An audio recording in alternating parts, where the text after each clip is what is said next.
Madam President, I'd planned to speak first today about the NDAA.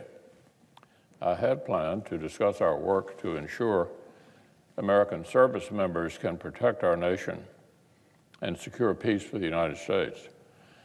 But unfortunately, the inexplicable passivity and weakness of local leaders in our country has denied some citizens peace and security right here at home. Here we are in Congress, equipping our armed forces to protect the homeland. Yet some local leaders have apparently felt it would be too politically incorrect to do their jobs and keep the peace. It's now been 22 days since radical demonstrators seized control of several blocks of downtown Seattle, drove the police out of a precinct, and declared an autonomous zone which the mob itself would rule. It's worth pausing to consider how the mainstream media and leading Democrats might have reacted if Tea Party protesters in 2009 had forcibly created a breakaway zone within a major city and barred the actual authorities from entering.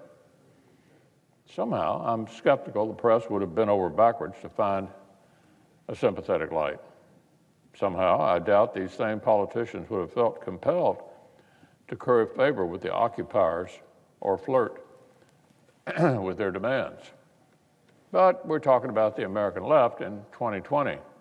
So instead, what we get is a major newspaper lavishing praise on the, quote, liberated streets, and a mayor and local government that have expressly declined to restore order and the equal protection of the law.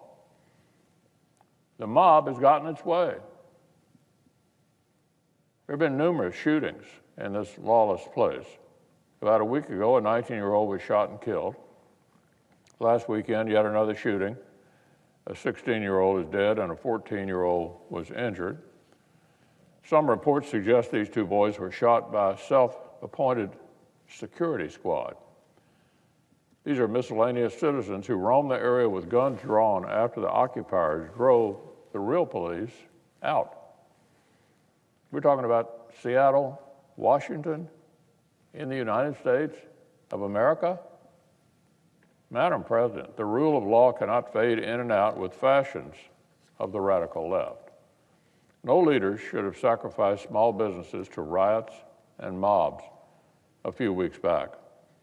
And no leader should let threats or left-wing jargon persuade them to tolerate occupations for weeks on end. I understand that just this morning, Seattle's mayor finally released a new order that at least empowered police to bring an end to this. So let's hope the rule of law finally prevails.